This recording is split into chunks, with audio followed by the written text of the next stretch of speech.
breaking news.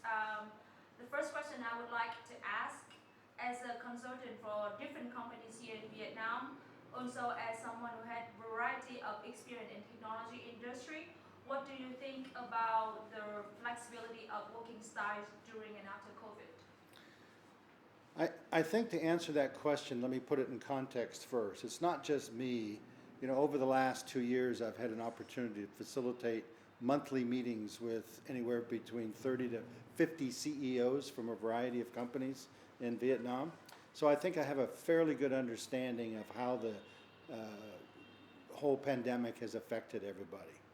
To begin with, I think you got to recognize there's a continuum of responses to the pandemic, ranging from I hate it all the way to I love it.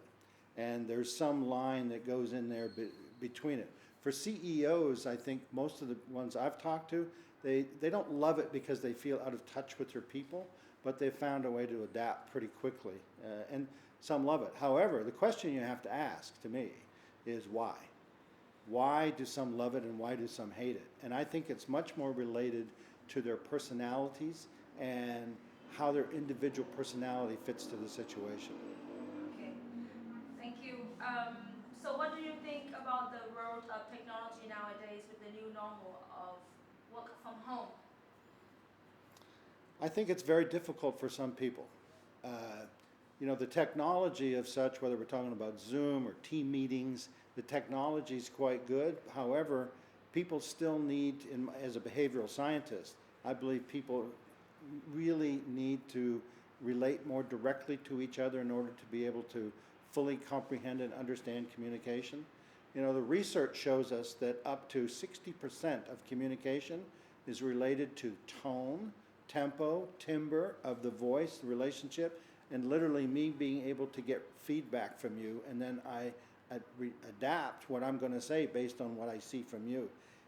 Zoom and all the various mechanisms and technologies, while good, don't really let us see those subtleties that we're used to having as to make more effective communication, and I think it's a problem. Oh, so you think that it's helping, but it's not like the best tools for the communication in terms of you know, working and. I agree. I think it's clever technology, but I don't think it's comprehensive enough for true, meaningful human communication on a day-to-day basis. For the most part, because you can't communicate emotions and feelings across the internet like you can when we're sitting here talking. It's a big issue, I think.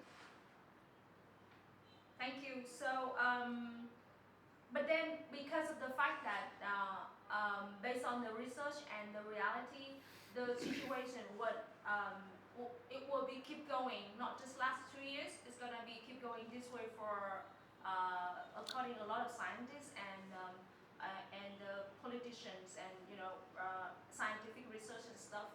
So in next 5 years at least, the situation won't be changed dramatically. So meaning that people have no choice whether they like it or they don't like it. They still have to keep going with what the situation offering or happening right now. So therefore, how would you predict the chance of the technology to support for people to work from home if the situation would stop? I think that's a great question. If you look at the personalities, you know the continuum I talked about from I like it to I don't like it. That continuum of personalities, for example, an introverted person versus an extroverted person. Most introverted people tend to adapt more quickly to working from home because they can spend time inside of their own minds and they don't need as much social connection, versus the extroverted personality needs social connection and people in order to enjoy the experience. The technology is, you're going to see it evolve to suit both of those extremes on the spectrum. The introverted person is going to what we call proximity player, which means that I love to do my work at home, I love to sit around and be quiet, and then I can come out and meet with people on Zoom, and then I can go back to my cave and do my work. The extroverted person, that's not enough. The technology is going to need to allow us to have more social expansiveness so that people who have that need for the social experience as part of work are going to be able to be satisfied. If not, you're going to see a lot of people will leave. They'll leave the environment because it's not it's not reflective of who they are and who they want to be, or why they joined a company to be part of a team or part of a group or part of a community. Okay, so you think that if the technology would change the way to adapt with the different personalities, whether they are extrovert or introvert, then your prediction of the people who tend to be sociable with a larger group of people, more personal interaction, then they tend to leave the company. That's your prediction in terms of technology. I think so, and I think people's movements will depend on how the work environment adapts to their needs. You know, it's not just extroverted or introverted. There's also people that are, we call them proximity. There's people that like to be involved in a team and be part of a team. Those are the people that like to sit in one big room all together. And then there's people who want to be able to sit in their own little office and work just individually and work by themselves. Those people don't get along necessarily together socially because it's difficult to work together that way. So I think the technology is going to have to evolve that satisfies the needs of both of them in order to be productive. People will gravitate or move towards the one that fits them best. Yeah, out of nowhere, talking from the psychological behavior, do you think people would be based on their behavior tracking and tendencies of the brain? If the technology would adapt the way that they need, humans tend to change themselves to adapt, turning from dislike to liking something, or they will be keeping the same system in their preference if the technology doesn't adapt with their needs. What do you think about that? What's the question? My question is, we talk about the technology because my previous question is the technology will be your own prediction about the change of technology is to adapt with the different personalities. For example, some people who tend to be in the larger group of people, so technology have to create the environment that they can be involving with different people to make them to feel more comfortable and productive. Now, on the other hand, out of nowhere, pop up in my head, I'm asking another question that's not related to the previous question.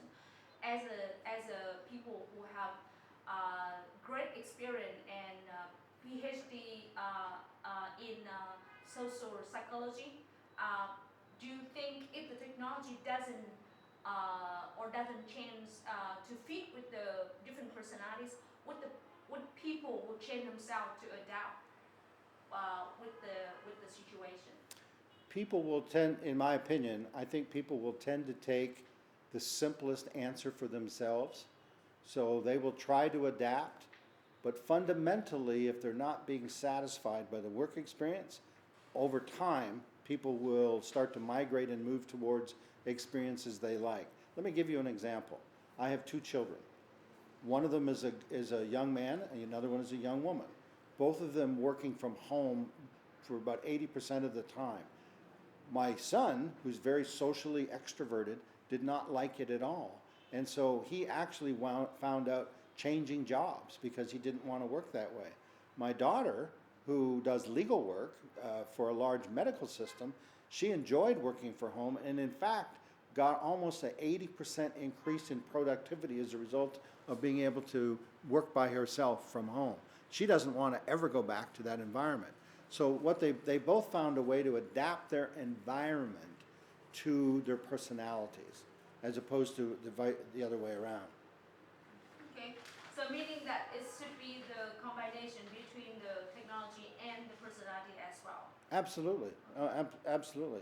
I mean, we see emerging technologies that exist already. There's groups that are actually putting out sensors. There's technology now, you can put your finger onto a sensor and get a response in terms of what your emotional state is. Am I angry? Am I sad? Am I hurt? You know, and resentful? You know, where my level of emotional state is. That actually can be reflected on a screen, so that while we're talking on a screen, I can see whether you are positively feeling this emotionally or negative feeling, so that I can respond to it. That's going to evolve over time. I mean, eventually you're going to see that just as a way of improving the technology, improving to fit the wider spectrum of people so they get the experience they're looking for, which is a more fully interactive experience of understanding what you really mean.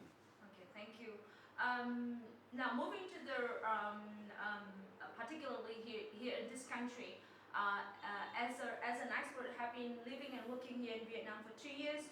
How would you think the companies here in Vietnam have to change to adapt with the new normal? Now, as this situation has been happening for 2 years, you have been here in this country 2 years, you've been consulting and meeting with a lot of CEOs here in Vietnam. So, our personal thoughts, how would you think the companies here in Vietnam have to change to adapt with the new normal? You know, if having spoken with right now, like over 125 CEOs and met with them over the last year, I've seen every one of them has sought to adapt the working environment in their companies in order to suit the people that are working there. Flexible working hours, different kinds of benefits, allowing people to call in from home, not trying to track every minute, trying to adapt to more top-down paternalistic leadership style into a more open style. These are all changes that I'm seeing take place. And it's not just with Western or Vietnamese, both Western and Vietnamese leaders are both they have to adapt their style, management style, personality styles, benefit styles, pay styles, and to accommodate this new reality that we're all being faced with, which is that in the future we're all going to have to work from home some percentage of the time, unless you're in a direct service industry where you have to be directly interfacing with it. I think it's going to be the reality. Yeah, so that's some kind of aspects or criteria that you just mentioned the company would be or happening right now for change of their company. Now, if you put on the scale, this is not in the script. If you put on the scale and comparing between, I don't know if you have statistics for it, but from your personal experience and your personal knowledge, can you tell how, if we put the Vietnamese companies here on the scale, on the region or global scale, how flexible or how quick they change themselves compared to their peers in the region or in global scales? From your personal I think the leaders that I have met with, I would give them a lot of credit and kudos for successfully adapting to the new environment. Vietnam has a traditional hierarchy of management style, and what I've seen many leaders struggle with that because employees are looking for more direction and are used to getting more hands-on direction from home, and when that environment where you don't have that direct environment and that direct directional leadership input, I think it's difficult. And I think that a lot of the leaders I've seen have done a really good job in Vietnam of being flexible enough to recognize they must change and adapt to the new times. Not easy at all. Okay, so on so meaning that the speed and the way that they act actually pretty much catch up with the on the bigger scale. I mean, out of the Vietnam, let's say region, Southeast Asia and global scale. So the speed, it's hard to say. It's hard to have statistics for it. Yeah. But you think that they catch the speed of the world or just still behind? I think they do. I think in general the ones I've seen. Now I also think for example, it varies on the size of the company. If you have an old, like a big old bank, for example, that's more of a traditional or a construction company that's been around for 30 years and they have traditional systems and much more complex bureaucracy, it's more difficult for them to change. What we see and what I think works in Vietnam's favor is that we see a lot of younger entrepreneurial companies that are more able to turn quickly and adapt to the new reality. The young people particularly, we have a young average age in Vietnam, and so the demographic is skewed more towards youth, and I think we see more flexibility, we see more adaptability, we see more willingness to change quickly, and I think probably in your younger, smaller, like the emerging engineering and the emerging high-tech industries that we're seeing, you're getting a lot of really well-educated young people that have ideas that say, I don't want to necessarily operate in an older traditional hierarchical model where we have a leader and then right now we're seeing flatter organizations, which will be, we're absolutely seeing flatter organizations are a result of the pandemic. Thank you. Now it's a more personal question, more personal experience question. As a consultant who has been conducting a lot of meetings with CEOs and clients in person, how would you change your meeting during and after COVID? Another great question. I think leaders need to figure in, as part of the time that they meet, for example, if you have 1 hour, I think you need to allow a time to pay attention to the human system side of it. In other words, for all of our meetings, we do what we call rounds, which to open the meeting and begin the meeting, we start with, hey, what's going on with you in your life, personally or professionally? Is there something that's happened since our last meeting that's upset you, or is it good or bad? And I've found that, and I think most of the people in our meetings have found that to be very helpful, because they recognize that we're not just viewing them as machines and cogs, that they're people, and that they've got, they're at home. Dogs get sick, children get sick, husbands get out of work, wives get out, these things happen. And to recognize that we're dealing with humans every day, I think to be able to reflect that in our meetings is a very important part of what we're trying to do. Okay, so you change your meeting during and after COVID, like even online, you still care about your personal concerns a bit to get more human being. It's more than just caring. You actually have to do something to demonstrate it. For example, like what I'm talking about with rounds. When I open a meeting on Zoom now, the first thing we do is go around to everybody in the meeting. Unless it's meeting with 50 people or something. We literally go around and ask each person, what's going on in your life? What issues and challenges are you facing? And it only takes a minute or two, but at the end everybody goes, okay, I've been heard, I've been listened to, I feel like I'm dealing with other humans, and it's not so much I'm looking at a box and a screen on TV. I really believe that's a critical adaptation to the new style of doing things. Okay, so even before COVID, when you conduct the meetings, you also apply that kind of method when you open the meetings as well? Yeah, well, personally, although most of the people I deal with have not, part of my behavioral science orientation is to do that. Now I just make sure that it's done in all the meetings that we're in. And I recommend to everybody to do that, at least some form of that. And you actually have seen the positive feedback when you started the meetings online with that kind of Absolutely, absolutely. Okay. We call it access to self-state needs. People have a universal need to feel heard, listened to, appreciated, respected. And if you can demonstrate that through your conversations by asking them, tell me about your life. They know that you've listened to them, and know that you've heard them, and do it realistically and real, because I do care. The people I work with, I care about them. They're my friends, and I want to know how they do it, but it's important that we take the time to really ask and make sure that we understand what's going on in their life. Thank you. The next question, advantages and disadvantages while conducting meetings with your clients and your CEOs, customers during COVID and lockdown. Advantages and disadvantages. The advantages are you can get everybody in the room easier in some ways.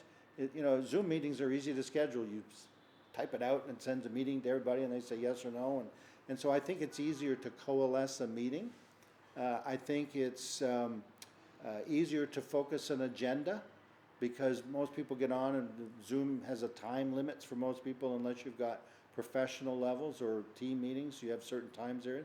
So it forces you to make an agenda up. I think those are the positive sides. The downsides, which I personally think outweigh the good sides, but the downsides are you don't necessarily get participation by everybody. Everybody doesn't get heard or listened to. Sometimes the timelines make sure you don't get a thorough discussion of things. But more importantly, I don't think that the technical mechanisms allows you to really kind of get the nuances of what people are trying to communicate interpersonally. So the downside of the... Yeah. But if you have to score the productivity and the results, right? The results of your meetings based on your personal experience before, during, and during lockdown COVID. How would you score your results and the productivity of your meetings? Are you asking me personally or in big picture? First personal experience and then the bigger picture. Like how would you score them? Would they higher, same score, higher, lower? Personally, Within the comparison? personally, I feel like I've been pretty effective, but then I enjoy having a lot of time to myself, so it's worked for my advantage. I can increase my ability to write and my ability to communicate, with clients. On the downside, much of what I do is high touch, high feel with my clients, having relationships with them, and so I feel there's a downside to my business by not being able to spend that time directly with them one-on-one. So it's a balance. So from moving forward from now on, if you have to choose, of course, the situation, we can't, something that out our control, we're not gonna talk about it. So probably we gonna put our personal preference or experience into the new situation. Now, if you have to choose to be the same way right now as you are doing, or go back traditional way before pandemic, what way would you choose to keep going on with your work? Have you changed dramatically during this lockdown 2 years, or have you just preferred to be back before COVID-19? Just to put it like a what's the word for it? Supposed to be. Okay. Like, I think it would be unintelligent, not intelligent, to not learn from this experience. To just say, let's go back to normal, it's never going to. So let's not act like it's going to. So for me, let's pay attention and learn and take the good things that we can. Like, certainly I've learned that it's not as necessary for me to get on an airplane and go someplace. Sometimes you really can do things on Zoom that normally we might have gone and had meetings with. I think that's a positive. Let's learn from that. On the other hand, let's be aware that just having a meeting online where all I see is this little box and I see your head in a box, that doesn't necessarily really communicate what's going on, and it doesn't feel as good all the time. So let's learn how to balance that out. So I think let's take the positive and learn what we can and learn how to be more effective, not necessarily more efficient, but more effective in our communications. In the outcome, what do all managers want? All managers, in the end, want their people making high-quality decisions in a timely fashion. They're solving problems. To the effect that we can allow our people to do that more efficiently and more effectively, it's great. It's good for them. So, on the other hand, let's not act or even ever think of them as sort of an automaton or just a machine. People don't work that way. They operate on psychology, not systems. thank you so much for answering all the questions. Thank you. The last question.